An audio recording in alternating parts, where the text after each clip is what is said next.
Ipon Challenge. Kaibigan, alam mo na maraming magagawa ang pag-iipon. Kailangan pa bang sabihin ang mga bagay na pwede nating makuha kung magiging kaugalian natin ang pag-iipon?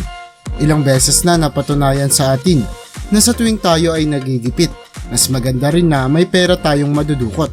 Lalo na at hindi naman natin na alam ang buhay. Ang kwentong ibabahagi ko sa inyo ay ang totoong karanasan ng isa sa mga kababayan natin dito sa Pilipinas na kung saan sila nga ay nag-trending sa Facebook matapos gawin ang Ipon Challenge at nagamit nila ito para makapagpundar ng bahay.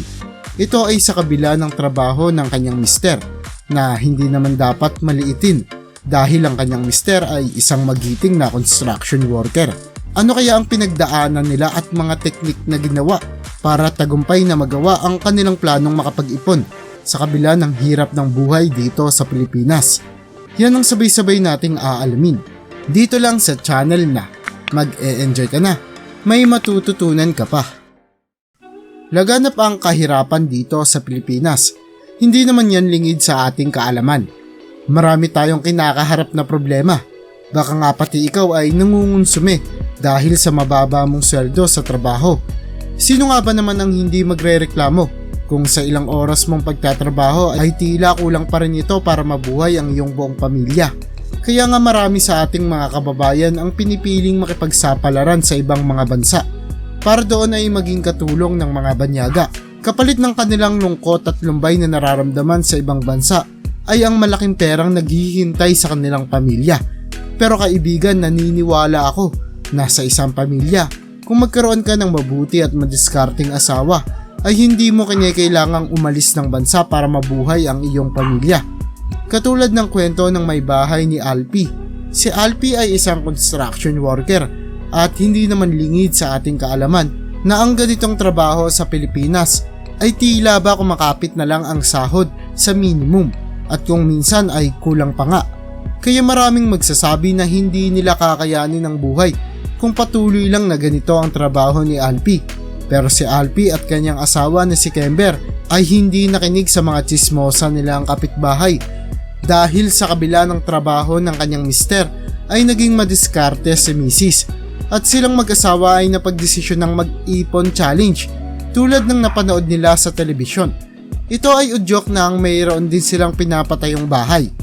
Sa una, ang mister na si Alpi ay hindi pa sigurado sa ganitong gawain ng kanyang misis dahil tila ba hindi magtatagumpay ang ganitong proseso.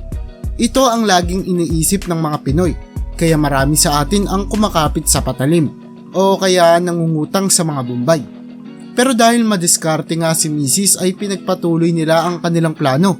Sa umpisa ay sa isang kahon ng sapatos sila nag-iipon ng pera. Ang diskarteng ginawa nilang mag-asawa ay tinatawag na Invisible 50. Ito ay nangangahulugan na ang lahat na mahahawakan nilang pera na may halagang 50 pesos ay kanilang ihuhulog sa alkansya. Lumipas ang ilang mga buwan at patuloy lang ang pag-iipon nila sa ganitong proseso. Yung tipong kahit bibili sila sa palengke o drugstore, pag 50 ang isinukli sa kanila ay wala silang ibang choice kung hindi ihulog ito sa alkansya. Hindi naman daw nakaapekto ng malaki sa kanila ang tinatabing mga tig 50 dahil nakakakain pa rin sila ng maayos sa araw-araw. Kasabay nito ay nakapag-iipon pa rin sila para sa kanilang future. Pagkalipas ng ilang mga buwan ay hindi na nagkasya sa box ng sapatos ang kanilang ipon, kaya kailangan na nilang ilipat ito sa mas malaking alkansya. Makalipas pa ang isang taon ng ganito nilang gawain ay nagbunga ang lahat ng kanilang sakripisyo at paghihirap dahil sa buong taon nilang pag-iipon ay ikinagulat nila kung gaano nakalaki ang pera na kanilang naitabi. Ang pera na ito ay ginamit nila para ipatayo ang bahay at ipagawa na rin ang kanilang second floor.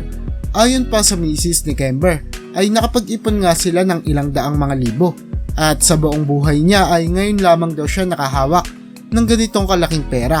Ayon pa sa kanyang post sa FB na nag-trending talaga ay ipinagmamalaki niya ang dedikasyon nilang mag-asawa para ma-achieve ang kanilang goal.